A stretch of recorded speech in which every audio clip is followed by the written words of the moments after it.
Bonsoir à tous. Le centre Athéna annonce la mort du lynx qui avait été caillassé. Cette femelle avait été capturée en début d'année par ce centre de soins pour animaux sauvages situé à l'Étoile. Elle avait subi 2 tirs illégaux et un caillassage. Dans un post Facebook aujourd'hui, le centre informe qu'elle a succombé à une méningite, conséquence directe des blessures occasionnées par des tirs de braconniers. Le centre a porté plainte.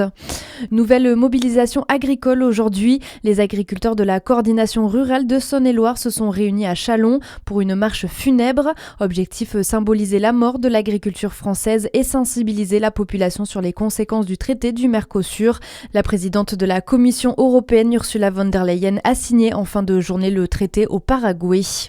Cette bonne affaire pour les amateurs de fromage en Côte d'Or. La fromagerie de l'abbaye de Cîteaux déstocke ses fromages. À cause de restrictions pour lutter contre la dermatose nodulaire, l'abbaye est en surproduction. En novembre, elle a produit jusqu'à 2 tonnes de fromage supplémentaires, presque 3 tonnes en décembre. Pour écouler les stocks, les moines font des promotions jusqu'à moins 25%. La boutique est ouverte demain de 14h à 18h.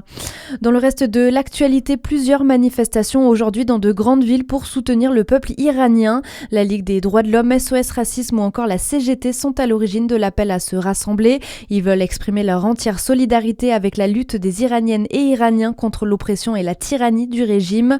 Pendant ce temps, en Iran, la mobilisation contre le régime se poursuit et la répression fait des milliers de morts. Par ailleurs, le pays reste coupé du monde malgré une très légère reprise de l'activité sur Internet ce matin.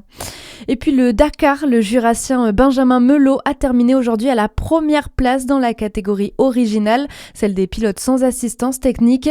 Il termine aussi à la 18e place au classement général. L'édition 2026 qui a été remportée par Nasser Al-Attiyah. Sébastien Loeb, lui, arrive 4e. Voilà pour votre actualité. Excellente soirée à tous.